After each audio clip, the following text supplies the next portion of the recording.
রামকৃষ্ণনগর বিধানসভা সমষ্টিতে উন্নয়নের নতুন অধ্যায়।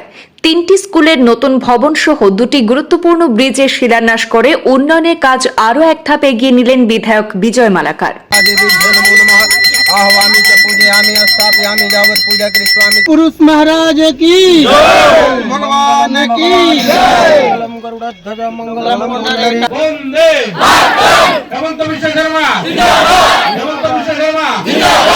আসামের বিজেপি নেতৃত্বাধীন সরকারের দ্বিতীয় কার্যকালের অন্তিম মুহূর্তে রাজ্যের বিভিন্ন প্রান্তে উন্নয়নমূলক কাজ জোরদার হয়েছে।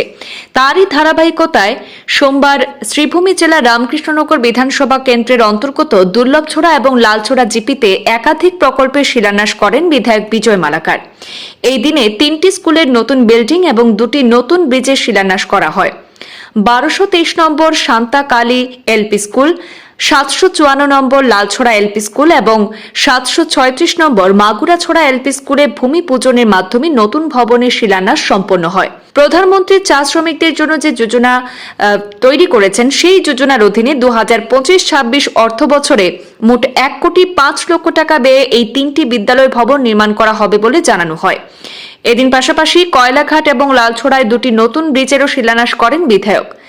আরবিপি ফান্ড এবং বিশ্ব ব্যাংকের অর্থায়নে 2024-25 অর্থ বছরে প্রায় 6 কোটি টাকারও বেশি ব্যয়ে এই 2টি নতুন ব্রিজ নির্মাণ হবে। শিলান্যাস কর্মসূচির পর সাংবাদিকদের সামনে দিনের 5টি প্রকল্প প্রসঙ্গে গুরুত্বপূর্ণ বক্তব্য রাখেন বিধায়ক বিজয় মালাকার। তিনি বলেন, রামকৃষ্ণনগর সমষ্টিতে গত 6 বছরে রেকর্ড পরিমাণ উন্নয়নমূলক কাজ হয়েছে এবং আগামী দিনেও উন্নয়নের ধারা অব্যাহত থাকবে। এদিনের শিলান্যাস অনুষ্ঠানে উপস্থিত ছিলেন দুর্লভছড়া মণ্ডল বিজেপির সভাপতি চন্দন ভর, দুর্লভছড়া জেলা পরিষদের সদস্য প্রণব মুখার্জি, চেরাকি জেলা পরিষদের সদস্য পঙ্কজ রায় শর্মা, লালছড়া জিপি সভাপতি সঞ্জয় গোস্বামী, অনুপ কান্তি কৈরি, পূর্ত বিভাগের এসডিও সুব্রত দাস সহ বিজেপির বিভিন্ন স্তরের কার্যকর্তা, স্কুলের শিক্ষক শিক্ষিকা এবং স্থানীয় সাধারণ মানুষ। সবচেয়ে বড় আনন্দের বিষয় একটা 3টা স্কুলে আজকে আমরা শিলান্যাস করেছি। এলপি থেকে এমই স্কুলে কনভার্ট হয়েছে। আর যে 3 জায়গায় স্কুল হয়েছে, এই 3 জায়গায় বৃহত্তর অঞ্চল প্রায় 2-3 কিলোমিটার, 4 কিলোমিটার, 5 কিলোমিটার জুড়ে প্রায় 15-20টা গ্রাম মিলে দীর্ঘদিন থেকে এখানে এমই স্কুলের কোনো সুবিধা ছিল না।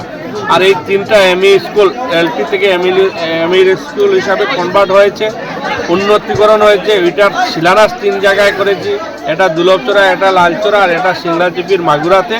প্রায় 35 লক্ষ টাকা করে 3টা, প্রায় 1,05 লক্ষ টাকার বিল্ডিং 2-2.5 মাসের ভিতরে কাজ সম্পূর্ণ হবে। সঙ্গে 2টা ব্রিজের শিলান্যাস করেছি আমরা।